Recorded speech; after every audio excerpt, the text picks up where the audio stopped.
Hey guys, I appreciate you so much for coming on and talking some X's and O's and some recruiting, some kind of building a program from the ground up.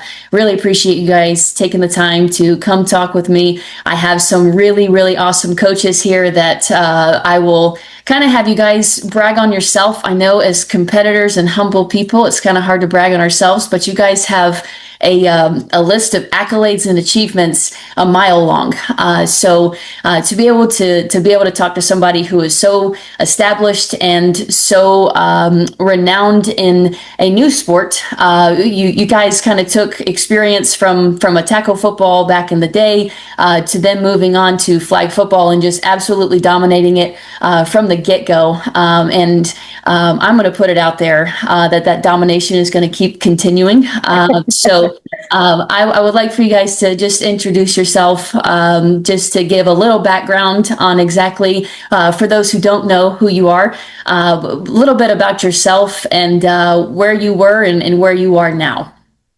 I'm going to introduce Kristen. Thanks for having us. Yeah, thank you, Dakota. You're going to introduce me? Yeah. Okay. Because I know she won't talk much about herself. That's a good, I like that. Kristen started coaching and was a teacher when we started at Orange Lutheran High School, taught AP, government, econ, and some other history classes, and was the boys and girls varsity tennis coach at Orange Lutheran after playing tennis and some other sports, basketball, and then some flag football in elementary school. And then we moved to Colorado, and she worked in the weight room as a performance coach, speed, strength, agility, and really grew a ton in that at a couple of different schools, organized their programming, and really took a passion in athletic development, body movement. As we moved back to California for my job, being a tackle coach, I think our second year in, our athletic director at the time, Vince Brown, wanted to be early adopters of flag football in California and approached Kristen. And like my wife does often, she says, "Oh, I'm not qualified for that. You can find someone better for that." And Vince was really committed to have a female leader of the program and said, "If you're willing to grow along with our program, we really want you to lead it with your background and experience." And after a couple of years, they were perennial top 5 in the country. I had some great athletes. And through that, she was offered the job at Santiago Canyon to be their inaugural flag coach. And just through a sequence of events, we found ourselves at Cal Poly. I continue to ask her to this day if she would want to be the head coach at Cal Poly, just because I think it's really important that we offer more space for women in leadership in this game. She continues to say, "You do that, I'll be an assistant coach." So it's one of the things we argue about is I'd rather her be the head coach, but he's the one that needs to be in front of the camera. But I'll piggyback on that. It was a pretty wild situation of there was no thought, really. We had heard that they were going to add flag football in like January of that year. We were excited about it just because it was a cool thing. I had always wanted the opportunity to play flag football. Got to play powder puff and stuff like that as both a student and a teacher. We were the teacher champions of London Oh, that's a good one. Always wanted the opportunity to play, but didn't really think much about stepping into coaching that. We had 4 kids at home at the time, and I had been out of coaching for a little bit. And he just said, "You've got a great resource in your home. Your husband's one of the best coaches I know, and you've been around football a long time. I know you can pick it up if you're willing." And was pretty resistant just because I didn't feel, fully equipped. But when I do something, I do it all the way, and decided that we were going to jump into it with both feet just to be able to give the girls an opportunity to have a team. And he and I really partnered together on that. And we were just then really fortunate to have some unbelievable players and families who really just bought into what we were trying to do. And that was really a key to success. And then some coaches too, that were just very invested and really took this and ran with it and made it what it was at Orange Lutheran. So just lucky for the school's investment in the girls and in myself and for believing in me and giving me the opportunity to do that. So talk about. Amazing when you have buy-in from players, their families, the coaches. It's amazing how that almost just helps, that it's like that cherry, the big cherry on top for having success in a program, because you could put your whole heart and soul into it, but if you don't have buy-in from one of those pieces, it makes things so much more of a challenge. So that's an amazing first go at something when you can have that. And I'll let you introduce yourself, but that will kind of be one of my questions that I'm going to ask you. So I'll circle back on the importance of that. But let's hear about the Hear about Big Rod over here. yeah. I've been blessed. I actually never played football, tackle football. And I don't think I ever put on a helmet except maybe once in the equipment room to see what it felt like.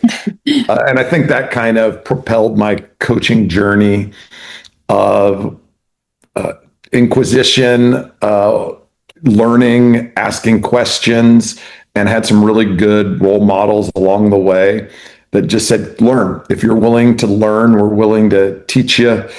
And I just fell in love with football. I coached basketball, and ultimately I fell in love with football based on the character lessons, the life lessons that you could learn through the sport. When I started coaching high school football many years ago, I think that's why people played.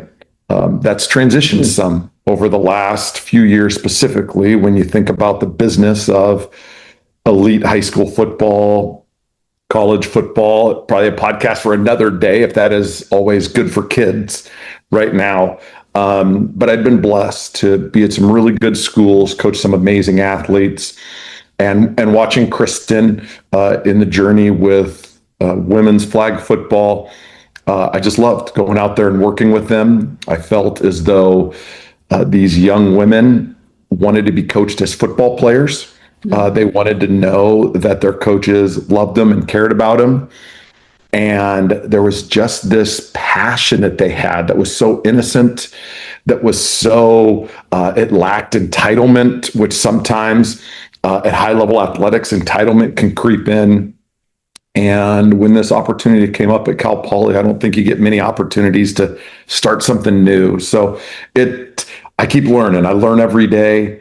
I'm sure I'll learn a lot from our players. I'm learning more about the fives game. But I just feel like God's given us that journey that hopefully has prepared us to be the right people at the right time at Cal Poly. So I've been blessed. Yeah, I think if you would have asked him, 30 years ago when he started coaching, if he ever would have thought that he was going to be a Division I college coach in women's flag football, not on the bingo card, but watching him these last few years really come alive, working with these girls. Obviously, he loved his team. He loved his boys. He loved what he was doing on the boys' side, but really kind of reigniting a passion with just how much these girls really wanted to learn. And it, I think, was reminiscent of when he originally started coaching and why he got into football in the first place. So it's amazing, an amazing journey from where you both started and to where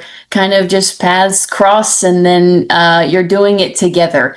And I think that's a really cool something very different that, there's people who say do not blend work and family. And then something that I just heard a couple days ago was involve your family in your work, because you're actually going to elevate in your work, in your relationships. It was like saying the importance of, get your family involved, whether it's, working together or just involving in conversations. How is that for you guys specifically? Forget everybody else and how that could benefit the girls that you're recruiting, but talk about it, just the dynamic of what a normal night is at home. Do you guys talk football during commercials? Do you what's the dynamic when you have a partnership like you guys do? Well, so as a spouse of a coach, right, and a coach yourself, they joke that football is family, but that's true, right? And when you're married to a coach, that does have to become a family thing. I tell people all the time, as someone that was married to a coach for a very long time, obviously before, even while I was coaching, but a lot of those years when I wasn't coaching, I always tell people, if you don't get your whole family involved, it's not it's going to be really challenging, right? It's a family investment. There's too much time spent to not make it, to get your kids involved, to be involved as a spouse, to get to know the players on your spouse's team, right? And so I think we've always approached it in that way. We used to have his quarterbacks over for dinner to our house, and just trying to find ways to get involved with the team and to bring our kids around the team, just to make sure that everyone always felt included. And so I think we kind of take that same approach here. I think my kids sometimes wish we took less of that approach. We hear a lot of, can you just stop talking about football? We did it before I was coaching even. I think there was always a lot of conversation about football. And now I would say there's a lot of conversation about football. Yeah, I don't know how you are coached without family buy-in. And so this was just kind of a natural extension of that as well. We've always kind of tried to do this thing together, even when he was the head coach and I was, coaching other things or just at home parenting. It's always been a family business for us. So this is kind of a natural extension of that. Yeah, now he's the one in charge with our girls at Olu. I was the one in charge, but now he gets to be the one in charge. So he gets to take the credit and the blame. Well, you can have all the kids will get all the credit. I think the other thing I would add in is I've been blessed that I don't know that I've just had a job before. I think if you really want to coach, it's a calling, and you can't just have a calling from 9 to 5. If you want to, and I'm embarrassed for all the times and I didn't do that right, and when I didn't reach the levels that I should have.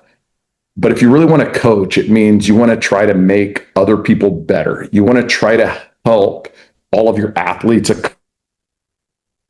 accomplish that goal. The reality is you can't turn that off and only have that in banker's hours. If it's a calling, then you've got to find ways to balance everything. But everything's important. All of your athletes are important. So I think we both recognize that, God's given us these right now 23 young women that we just want to help them accomplish their goals.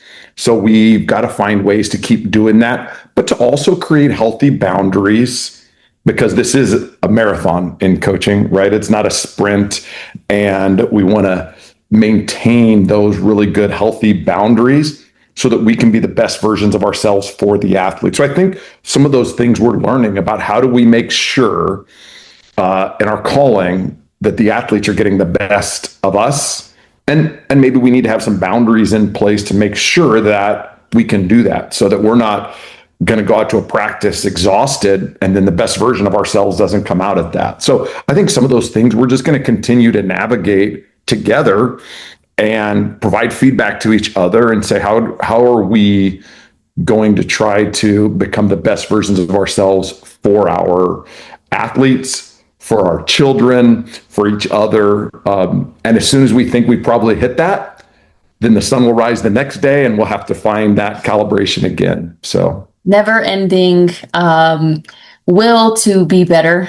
And right. I think as I saw this as far as like a parenting quote, and it said, if you're asking yourself if you're doing a good job or what you could be doing better, you're doing a great job. So I think if you apply that in a coaching standpoint, life standpoint, if you're always asking yourself what you could be doing to better yourselves, and as leaders, we're servants, we've got to serve others. And the second we can think of how do we better other people around us, they're going to notice, people around you notice that. So when you are building a program, you've already had experience, which I think is going to be super beneficial. And you can already tell based on the powerhouse of a lineup that you already have on your team. But how does that translate? So you guys have built programs from the ground up outside of Cal Poly. how does that factor into creating a now Division I college football program, flag football program? How does your experience in that? Are there things that you said, wow, we will never do that again? That was a complete waste of time. Or thank God this happened because that just saved us a headache, or that just saved us X amount of weeks or things. What have you taken from building other programs or throughout this whole process of building something from the ground up? What have you taken from those experiences to where you are at this current moment?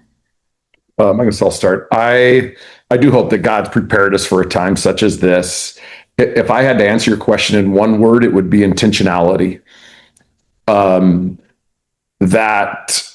you have to have a vision of where you're going, and then you have to be intentional about the steps you take along the way to get there.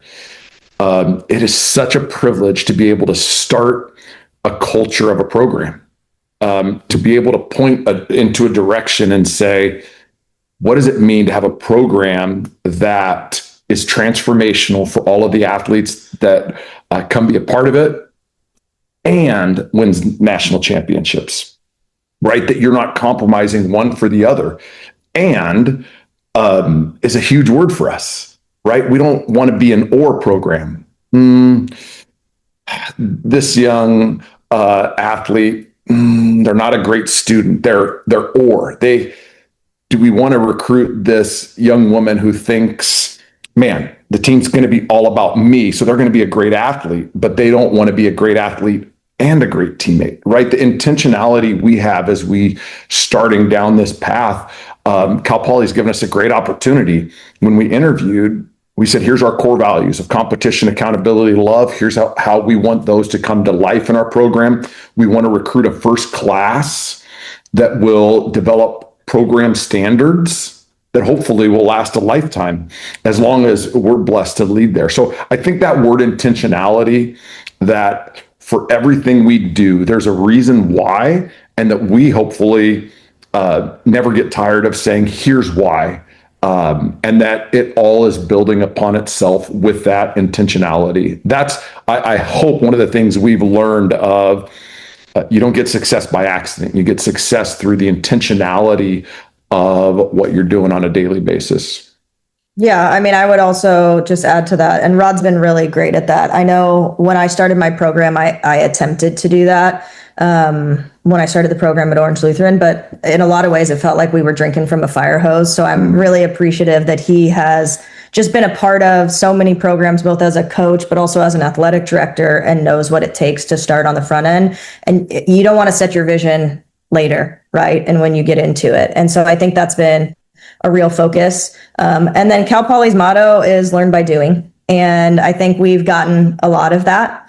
And we're going to continue to get a lot of that. But really just being flexible and adaptable too. And I would say most people that would know me would describe me as a lifelong learner, probably Rod as well. And so just continuing to learn and grow and realize we're going to make some mistakes along the way. And when we do, ask for forgiveness, admit it, acknowledge it, and then figure out how to do better. And just really, I always tell people flexibility is super important whenever you're starting something, because the way you think things are going to go, it might not go. And you've got to have the ability to pivot and to admit when something isn't going the way you want, and then to be willing to start over and to try to course correct that. So, yeah, that's good. I think it's fantastic. And as I'm very big on leadership myself. I think when you can set the tone, set expectations, you've got to, you came in knowing what your culture was going to be. You came in with a mindset of, here's what we're looking for in our athletes.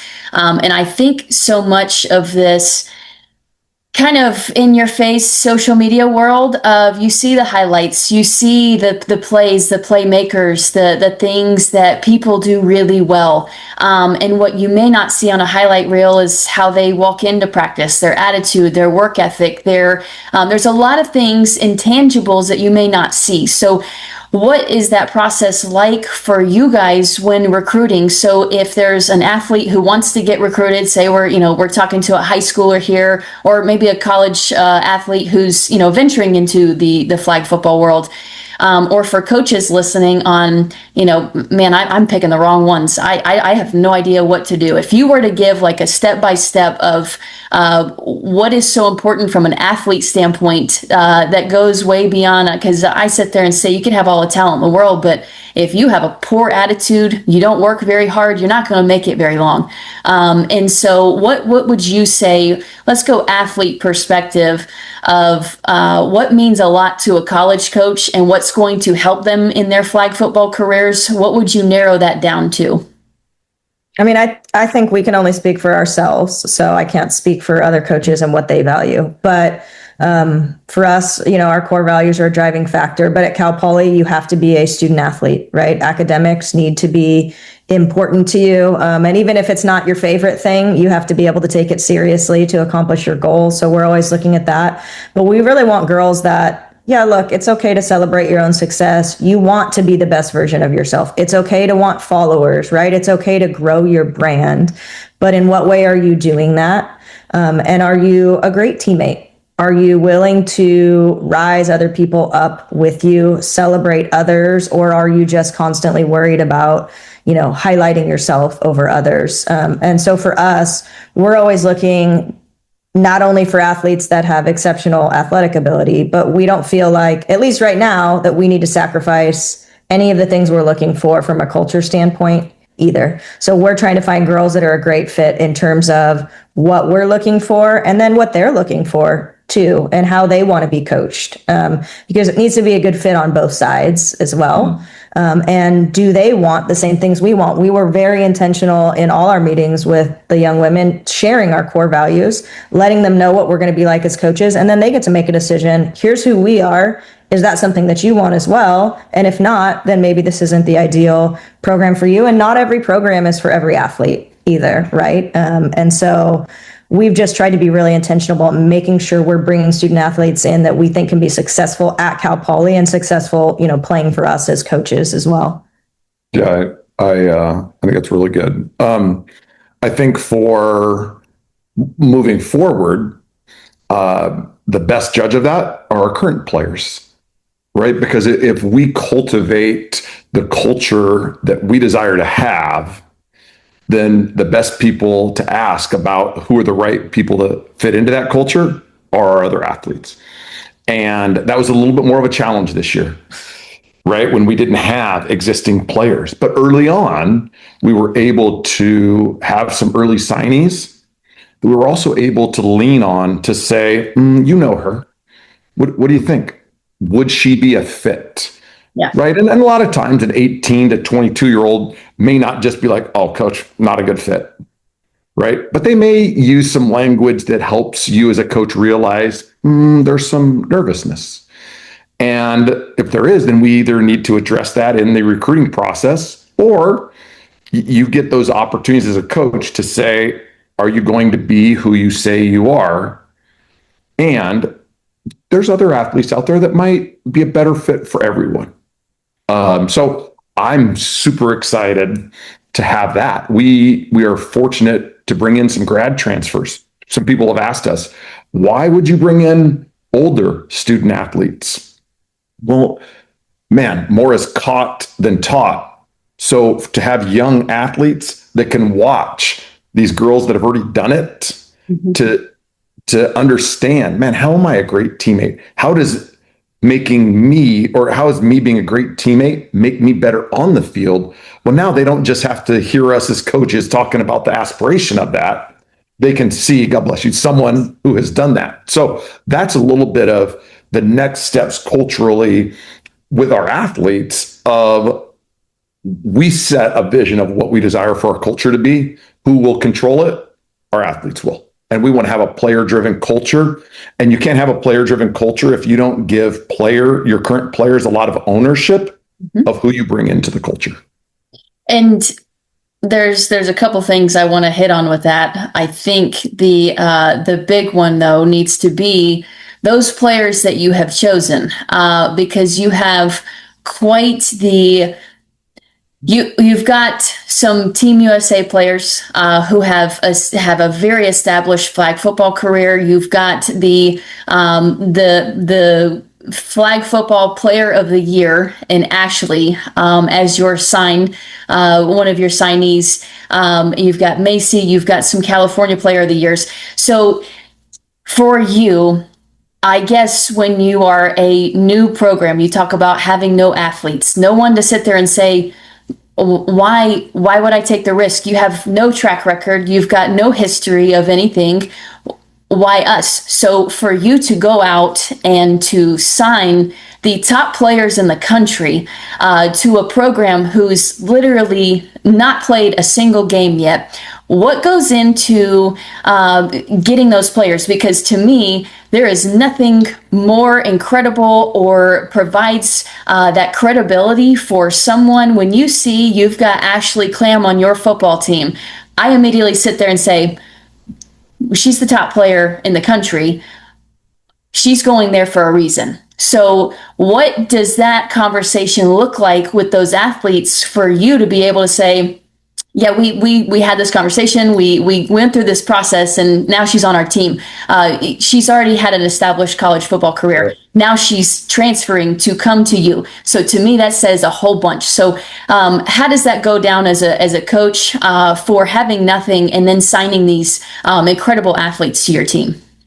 Well, I'm going to brag about some of our athletes. As good as you mentioned Macy and Ashley on the national team, as good as they are as flag football players, I'm telling you, they're better people.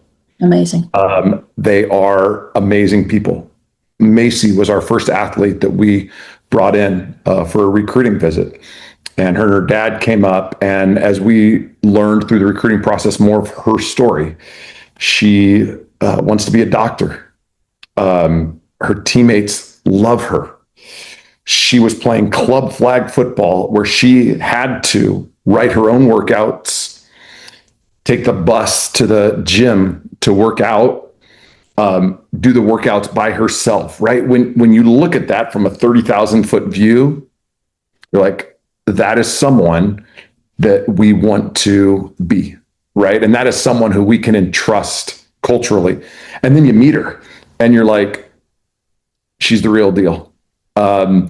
And, talking about Ashley, I want to embarrass her too much, but I will tell you, I don't think I realized Ashley's a big deal in the flag football world.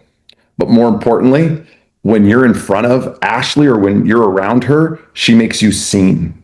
And she is never like, oh, I'm too big for this. Ashley, I promise you, if she drove by a field where there was a team of 10-year-old girls practicing flag football, she would stop her car, get out, and just try to encourage them and say, this is awesome. That's who she is. So we were very blessed that we didn't have to compromise and make either or decisions in the recruiting process of student or athlete, elite player or great teammate. We have been blessed, and it goes down the list of grad transfers, Brenna Ramirez, things like that, who Sammy Woods want to come be with other people a part of this game and this growth. And these early trailblazers, they never ask how much. They don't ask, what are you going to do for me? It's been the coolest thing that there's no entitlement there. I believe they keep looking at how can I help grow this game for the future generation. And when girls on recruiting trips talk about that, boy, as a coach, you just sit there and be like, how can I help you?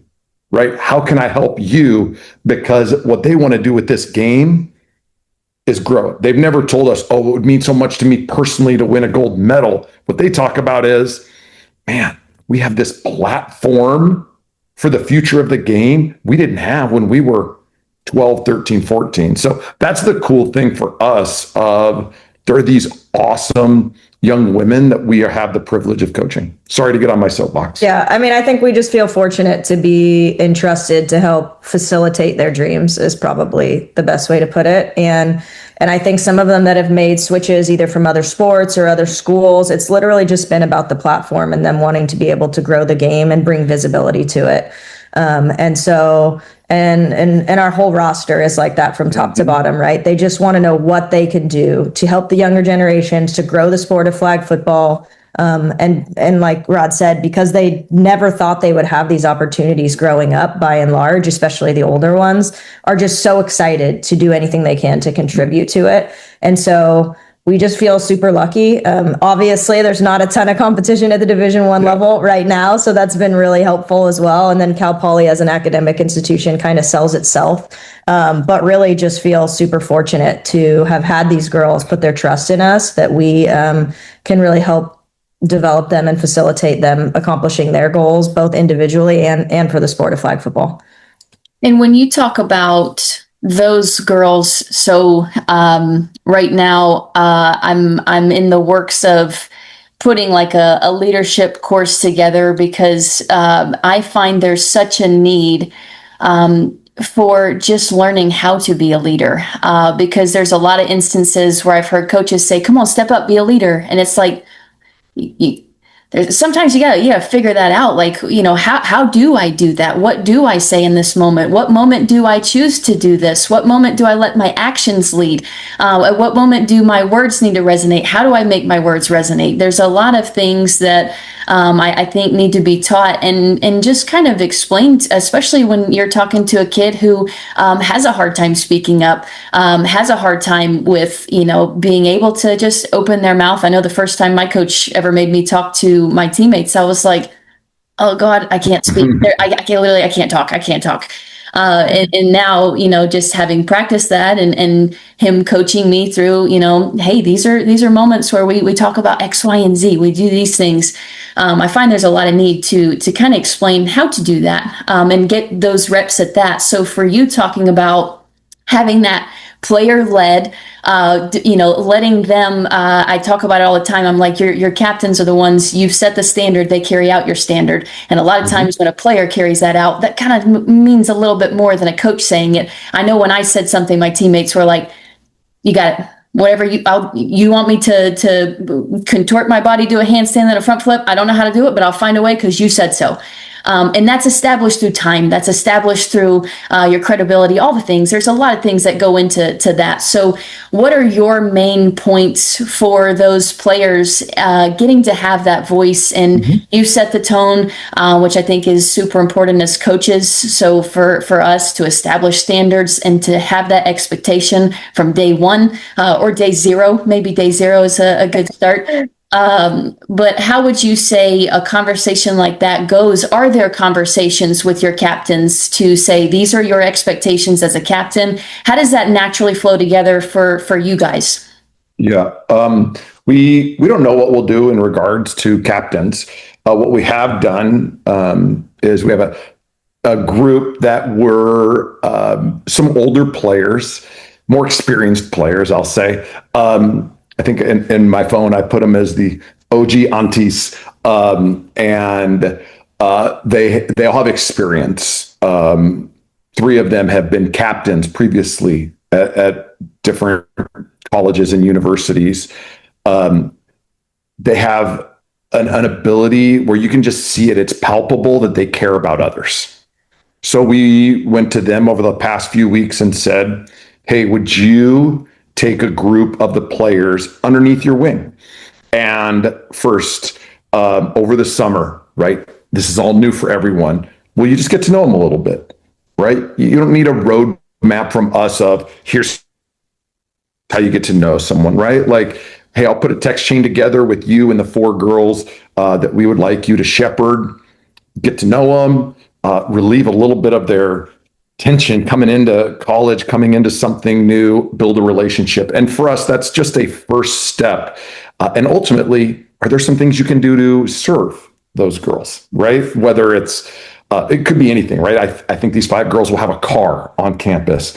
So can we develop a system where we're just building in a little bit of time to develop relationship? The cool thing is we believe each of those girls has some, the leader girls has some unique leadership gifts that we're excited for them to share with those girls. But we're trying not to over program it early on versus develop some margin for them to get to know each other. Maybe we'll have that group over to our house for dinner. Hey, can you, find a time to go have a milkshake together? Just to build in some time like that where it doesn't have to be about football, but these athletes that are new at the college level feel like they have someone to go to that is not their coach, right, but that can be a relational connection. And then I think we'll build up more of our leadership structure and style off of that. But we want to start with just organic relationship, build trust. And if we do that early on, there will be a lot more opportunity for some of the more structured leadership realities. Is that fair? And I think we'll really lean on those girls' experience, their own leadership experience in their previous institutions and their previous other sports, to really be able to tell us a little bit by trial and error what they have found has worked for them and what hasn't.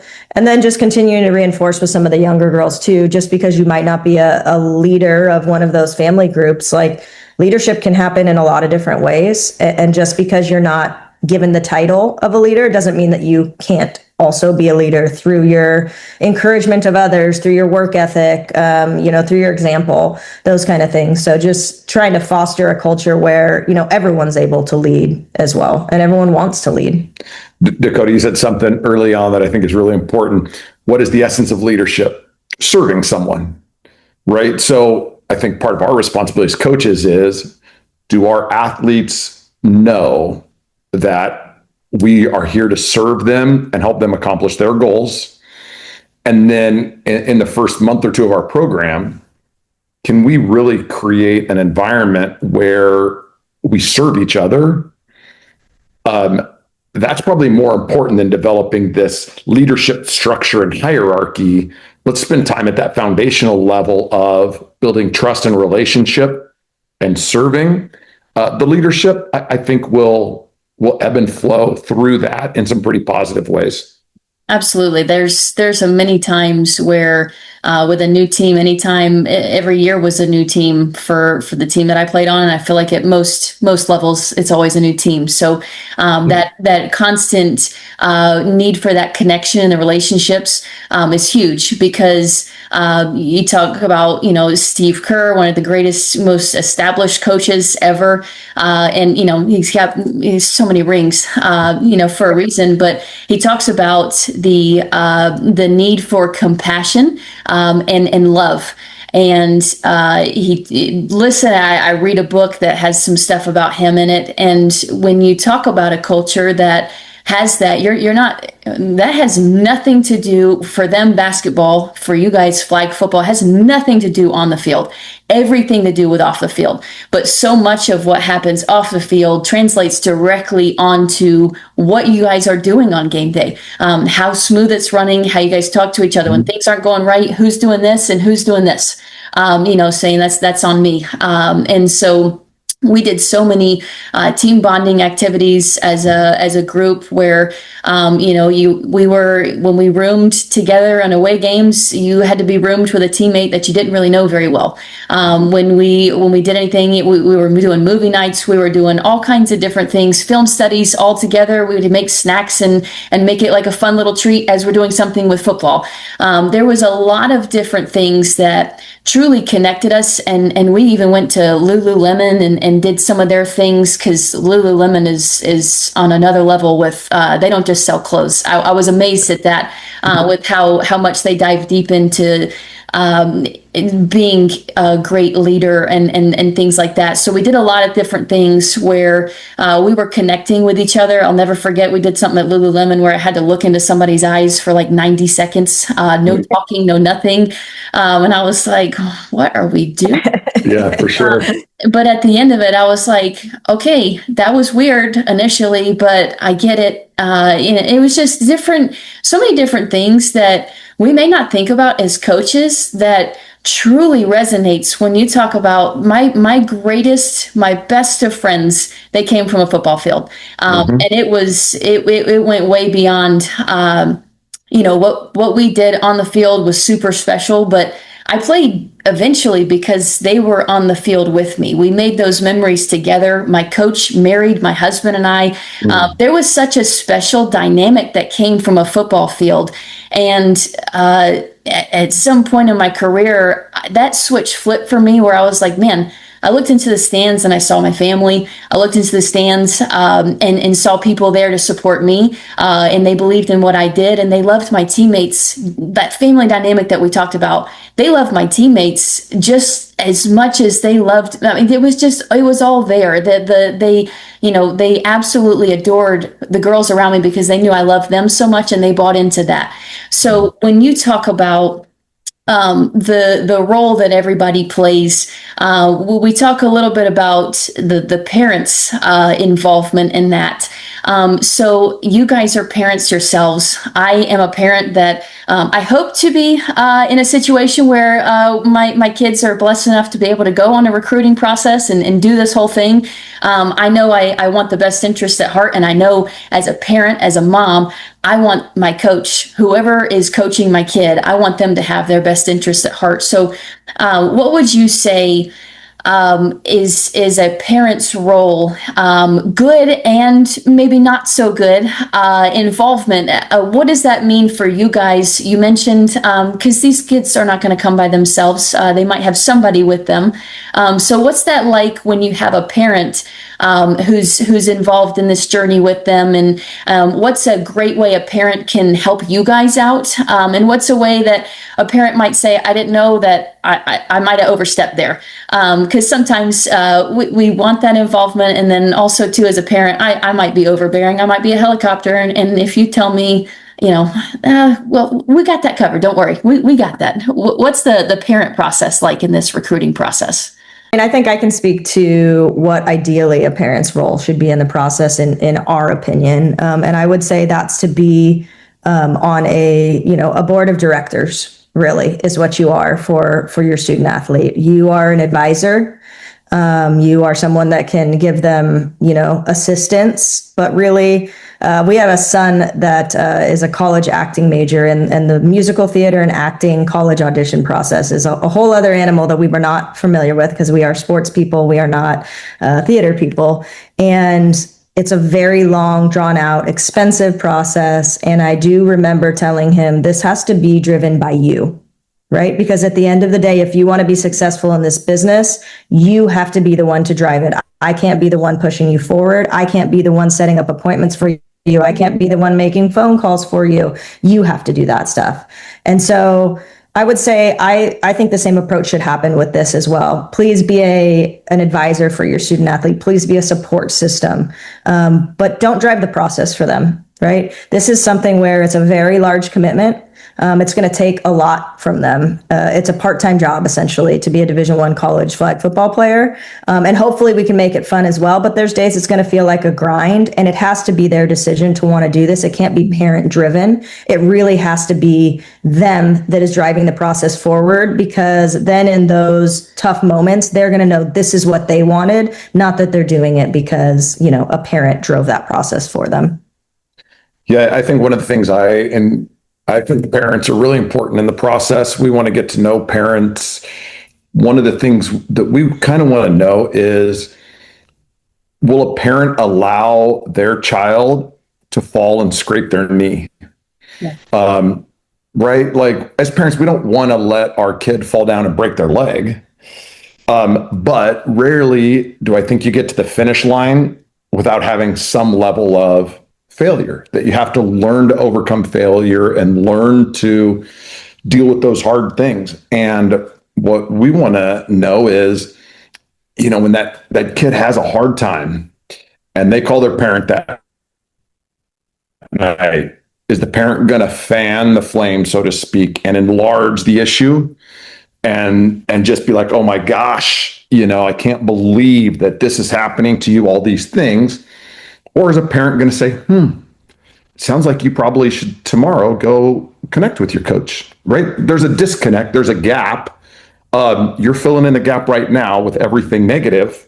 Well, you probably need to go communicate and say that, because a parent that at the first sign of an athlete that feels like they're not being treated fairly, it's unjust, and a parent that's going to make that issue worse, that's a hard place to live versus, man, parent, man, I'm hearing you. Let me know tomorrow after you talk to your coach, because that communication is really important, and it's important as an adult that you learn to do that, et cetera. So I think that's something that we look at and we feel really excited about our parents. And it's why you're not just recruiting the kid, right? You have to recruit the entire family, because if our job is to help our athletes accomplish their goals, you can't do that in a vacuum without not recognizing where the parent's role is that. And are they a consultant? Are they driving the process? Things like that. So I think that's important for us to understand as coaches, is just that whole ecosystem that they're living in, so that we can help them accomplish their goals.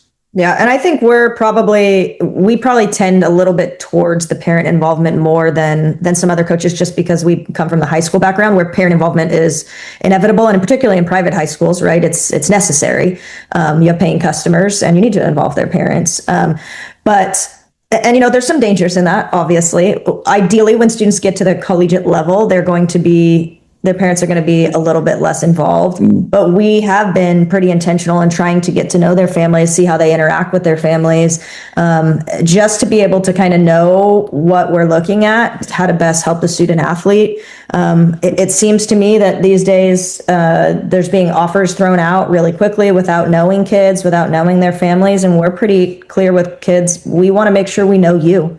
We want to make sure you know us. We want to make sure we know where you come from before we're making offers to you, before we're committing to you as a program, so we can make sure that you're set up for the highest degree of success.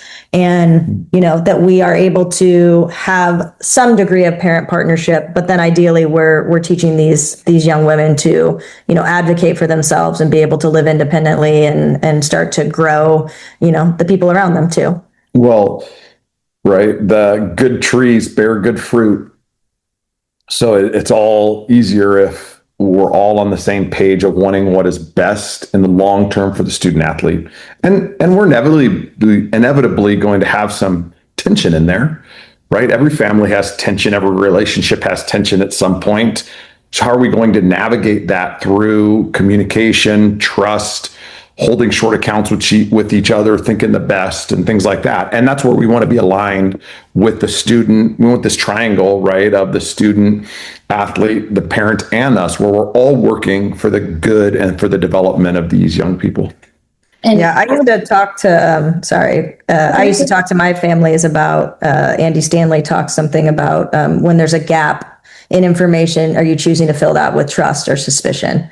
And how do we make sure that as an organization, we're choosing to fill gaps in information for whatever that reason is with trust? We're choosing to believe the best in people. And I think when you can kind of create those relationships with families on the front end, when there is some sort of disconnect, hopefully then they're choosing to fill that gap with trust rather than suspicion, and choosing to encourage their student athlete to do the same. Well, your coach probably didn't mean what you think that they meant, but maybe you go clarify that with them. And so I think building a foundation with families helps them maybe know, hey, these are people that I believe care about my kid. I don't agree with what they're doing in this instance, or, we're inevitably going to not align on everything, but that they know that we are for their kid, and we believe in them, and that we're on the same page and wanting what is best in that situation. So. Yeah. And I think that translates a long way with you starting the relationship like that. It's not when the season starts, you're trying to do you've done that from the get-go. And I think that translates a long way. And how are you going to plan on, since we're building this thing from the ground up, how do you plan on having those tougher conversations with kids? Because it's inevitable. What we do as a coach, we're talking to a lot of different kids. So at some point, some way, someone's going to disagree. Someone's not going to be happy. How are you planning on letting those players know that we want that conversation with you? We don't want you to go to somebody else and go away and have issues, and we have no idea that you're even feeling this way. So how do you talk about those kinds of things at the beginning to, because I've heard this and I haven't ever forgotten it. It was an audiobook that I listened to. It was Total Ownership.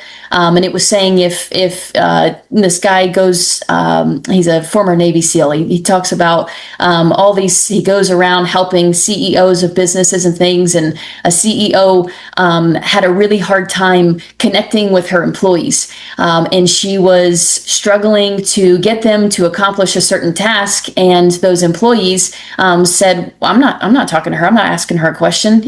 I'm not doing that. I'm not having a conversation with her. It's not going to go well. And he sat there and he basically talked with the CEO, and he said, if they don't feel comfortable talking to you, that's your fault. That's on you. Yeah. We've got to figure out what way to make them comfortable. And so he was talking about how important leadership is from that standpoint of making sure that everyone else around me has that open door to be able to have those conversations or ask questions. So for you guys, what's your approach into what's inevitably going to come for that instance?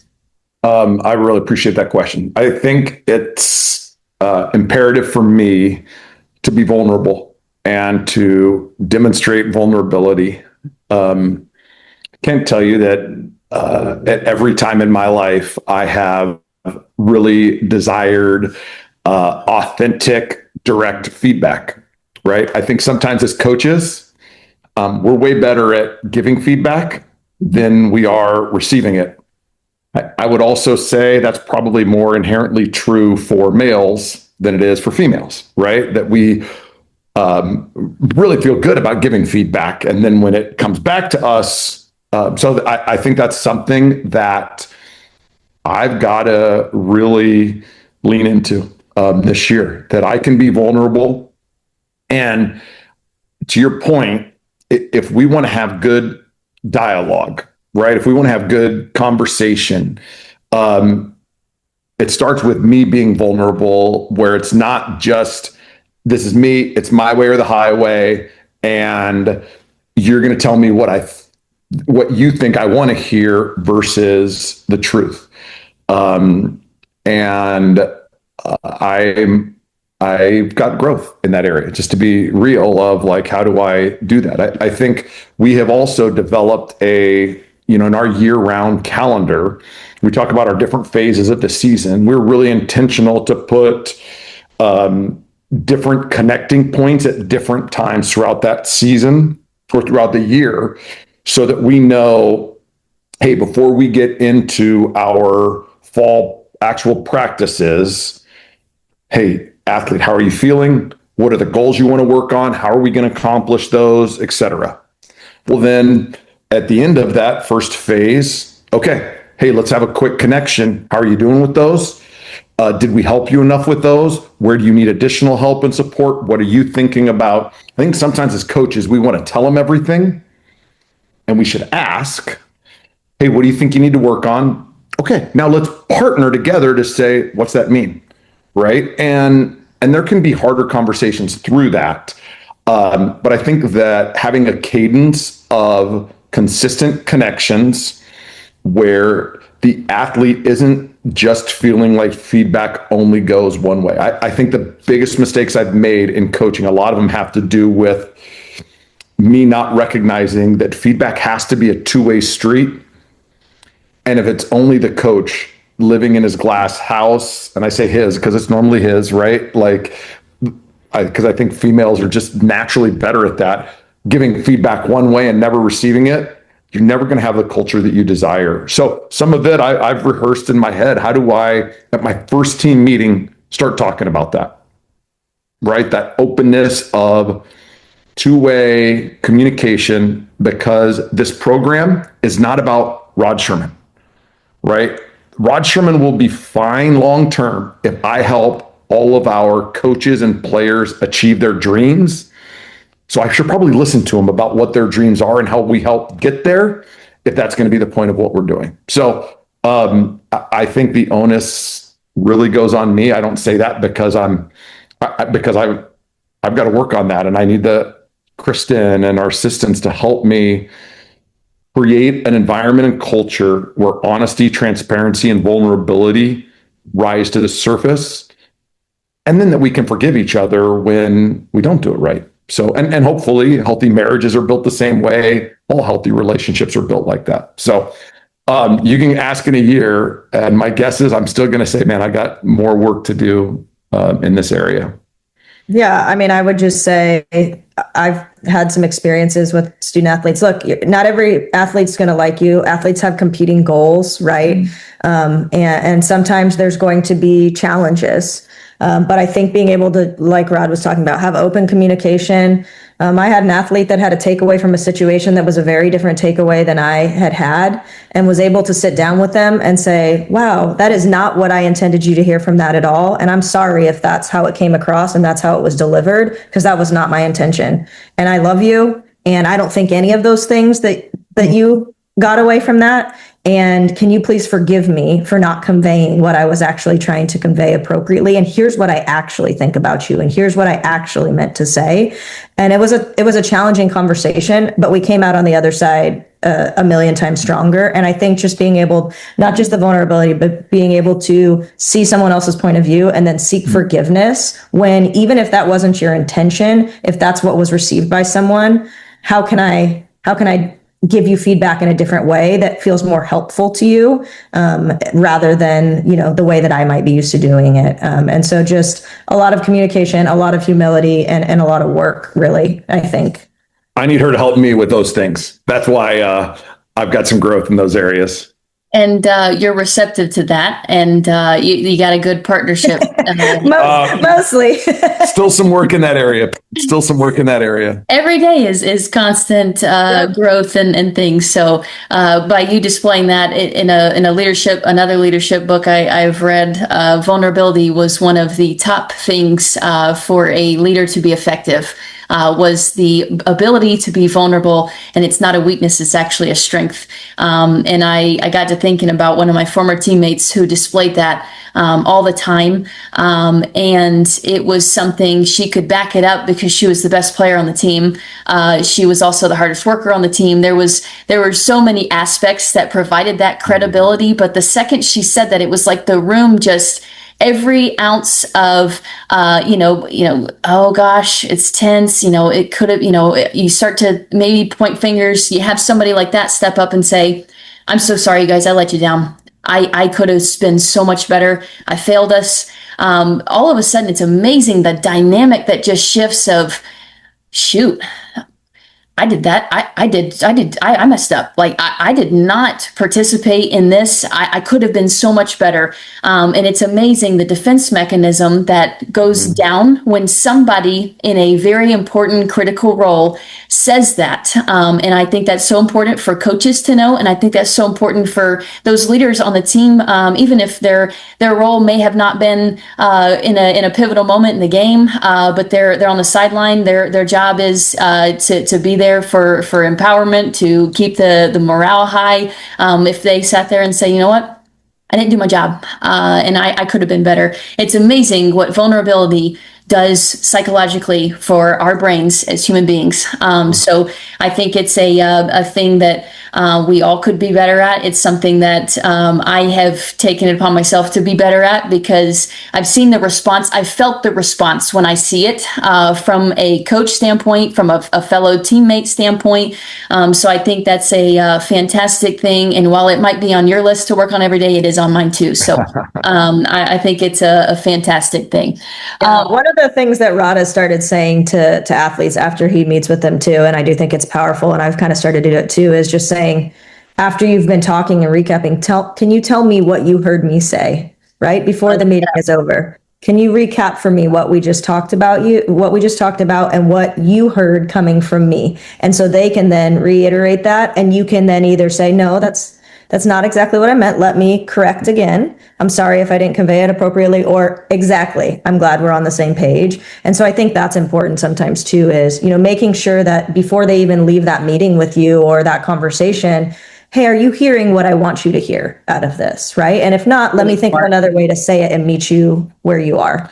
I'm also trying to get better at the end of a conversation than saying, hey, if you wake up tomorrow morning, and something doesn't sit right, please, like immediately touch base with me. I'll try to double check with you, but like sometimes when we sleep, right, our mind starts going in different ways. And like, if anything I said causes you some consternation or angst, like hit me back up. Let's unpack that. So I think like giving athletes the permission to revisit it is a good thing we should do in leadership, just to double check and confirm. And we probably do that in all our marriages, right? Or with all our own kids.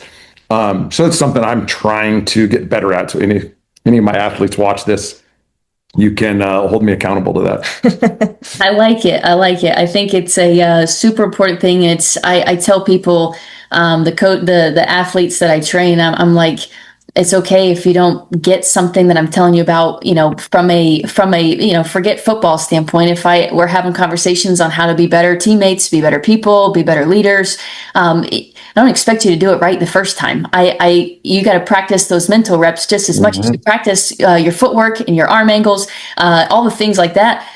That stuff is no different. We're human beings. We're going to mess up, and we got to have the forgiveness with ourselves, and also forgiveness and be compassionate that, other people are going to mess up too. So I think it's it's something that's hard to kind of grasp, especially as a young person, when the world comes at you pretty fast of how to handle everything, do it with grace when eyes are on you. It's a really tough battle. So I think when you know that you have people in your corner that say, I'm right there with you. I'm doing it too. While I can't relate exactly, I can, because it's hard. So I think, and that's to, especially as a parent, it's comforting when I can send my kid off. I haven't done it before, but I do it in a very small scale when it comes to camps or things where someone else has a very pivotal role with my child. It makes me feel so good that I have whatever guardian in that current moment over my kid has their best interest at heart and is going to teach them how to be a better person. They care about the human inside those football cleats. That's a very warming thing as a parent, especially if I'm sending my kid across the country to a place where I'm entrusting some adults that I may know a little bit. When you talk about those things and an athlete can feel that way, not only does that feel good because I had that as a player, that type of relationship with my coaches, it resonates that way, but it also resonates with the family, which you guys are so big on. So I think the whole aspect is fantastic. Another thing that's super important for those families and these athletes we haven't really touched on yet is scholarships. So for a kid who, might be not in the best financial area, they're wanting to go to school. They need to have some help along the way because colleges are expensive. Certain colleges are more expensive than others. For athletic and academic scholarships, how do you go about those? Like, what's your process? What might be a typical process? How does that work when you're talking about that with the college aspect of athletics? What you talk about? I think first the academic and how does that fit?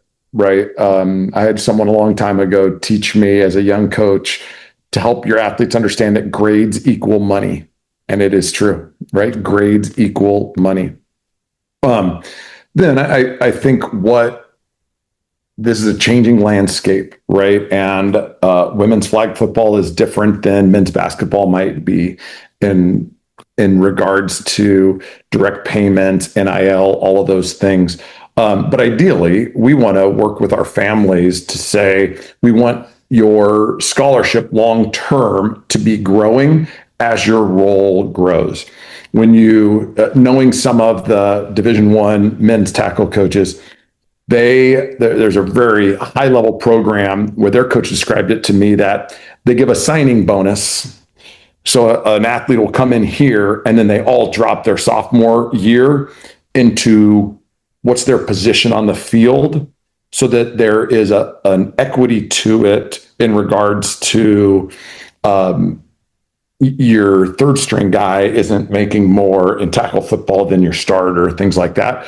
And they just started thinking about that first year payment as getting them in the door. I think we want to go with the second half of that, right? We have young women that we brought in on scholarship, and we've said, look, when we go into year 2, we want to help you accomplish your dreams. If these are your dreams, if you accomplish them, there will be more financial opportunity for you. It's a little bit harder the first year, right? Because you don't necessarily have all of the matrix built, the standards built, where you go into year 2 and everyone can look and be like, that's the starter at X position. Well, at that position, they should probably be our highest scholarship athlete. So that's where we want to get to, where it can really be transparent as well of the money is consistent with the position on the team and what they're providing to the program, things like that. Yeah, and I think it's going to depend school to school, realistically, right? For us, in-state tuition and out-of-state tuition are two very different numbers. So for us, if you're an out-of-state athlete, you really have to be a starter, maybe even a two-way starter to be on some sort of full scholarship at this point in time. If you're in-state, it's a little bit different. Some schools have 10 full scholarships. Some schools might have 1 or 2 right now. And so it's a very changing landscape. And as it continues to grow, the scholarship budget is going to grow every year. We have one of the more robust scholarship, allotments, I believe, right now. But we have some student athletes that are on full scholarships, and we have some that are on very small scholarships. And like Rod talked about, have the ability to grow as their contributions grow.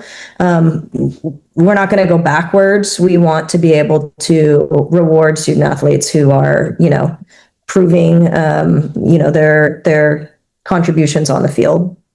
Yeah, I think what Kristen said's really important. Going backwards doesn't feel good to anyone. And in the men's tackle football game, there's a lot of that. I want to get rid of this guy. So what do? We cut off some of his money, things like that. Well, that kind of goes against everything we're talking about, right? It's one thing to tell an athlete, like, hey, I don't know if we're going to have a spot for you next year. But it's another to say, oh, man, you were counting on this money to get your college education, and you weren't as good as we thought you were. So we're going to cut your scholarship, and now you're out of luck. I mean, we're talking about our core values. That doesn't feel good. So those are two very different things. And it's why we have told athletes, they're not going backwards. We want to grow into it as your growth into your dreams and what you help us on the field accomplish. I think that's very important for families to hear that, because there's so drastically different situations and circumstances for everybody. So I feel like it's comforting to be able to hear, okay, this, it at least gives us a clear roadmap of what might be. And then you get a promotion within your job as an athlete. You get rewarded with that. So I think that's super, super important to hear. I've taken a lot of your guys' time and I appreciate it. I will ask for one last question just to kind of give, after all of this, it can be spoken to a parent, it can be spoken to a coach, it can be spoken to a player.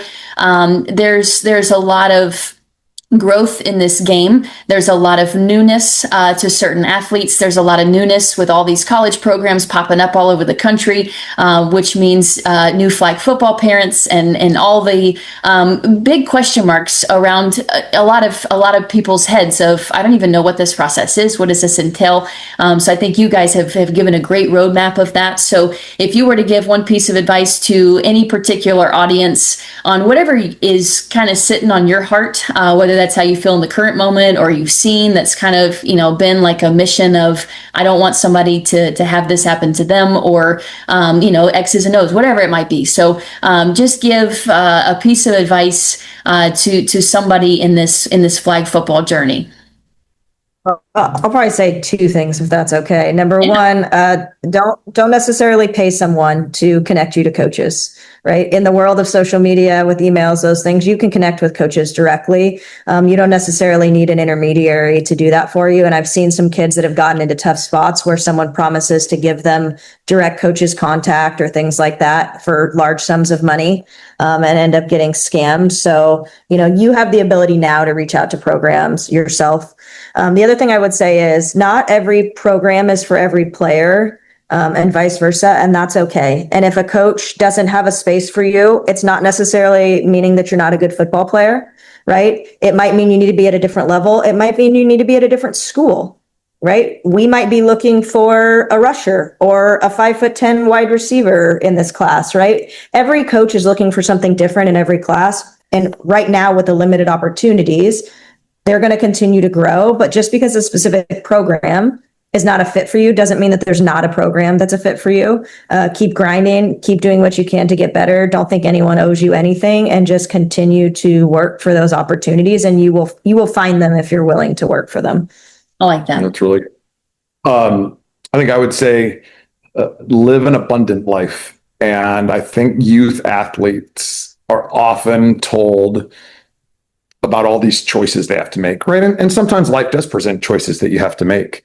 But I think as adults, sometimes we push too many of those choices early on. And you can go and be an elite college football player without being a shameless self-promoter on social media, right? You can be an elite athlete without showing up your competition in ways that might make a college coach be like, what's that look like? Right? There's enough time in the day for you to be an unbelievable student and an athlete, right? You can be a team leader and care about your teammates and be an All-American, right? All of those. You don't have to stop playing another sport to play football all day, every day, right? You can live in that abundance of being able to do multiple things. And I just think sometimes as adults, we're the ones that narrow the path for kids, especially early on, right? Like, oh, I'm only going to play one sport my all 4 years of high school. I'm going to train every day for that. Well, and then the kid burns out their junior year. And sometimes as parents, we're like, well, that kid didn't have the motivation they should have, versus us being introspective about what it could have done differently. And I think that's one of the cool things about flag football right now. And the landscape is all the opportunities that exist with it. And I love the fact that football in the United States is king. I said that to someone on a podcast earlier, like football is king in the United States. That's why women's flag football is so important, right? Because it provides opportunities into a space that has been male dominated. And please, young women, girls, man, attack that. Okay. Football should not be dumbed down for you. You can learn all of the scheme, execute it at a high level, just like the men. Don't compromise on the ability to do that. I like that. It's That's my very good soapbox. advice. I like your soapbox. Your soapbox is good. But it's very valuable information that you've provided, advice, stories along the way. And I hope this is a place that people can find lots of value in this. Anybody watching this, if you don't sit here and think, man, that is a great program. We haven't seen the first game, and I can tell you how it's going to go, just because of the leadership from the top down. So I appreciate you guys for taking the time to do this and to share a little about your story, a little bit about Cal Poly in the skeleton phase, and I look forward to seeing all the parts come together and watch these girls get to live out a dream that you have taken. You're not taking it lightly. It's a very big deal, and those girls are going to have some great opportunities, and future girls, hopefully maybe even my own one day, many years down the road. It's a great place to send your kids. So I appreciate you guys' your time and all the valuable information that you've provided. So thank you. Thank you for having us, and thank you for everything that you're doing, to try to elevate the sport of flag football. And feel free to reach out to either one of us, anyone that would be watching. Follow us on social media at Cal Poly Flag Football on Instagram. Say hi when you see us places. We love to meet the future generation of players. Well, and we follow Coach Dakota, and you're helping grow this platform. So thank you for what you are doing, because it is helping all of us in this space, and we're all working together for what the future looks like. So thanks for your part in that. I appreciate it. I'm just a small part. I appreciate getting to tag along in your journey and seeing where it's going to go. So thank you. You bet. Thank you. Have a nice day. Thanks, Dakota.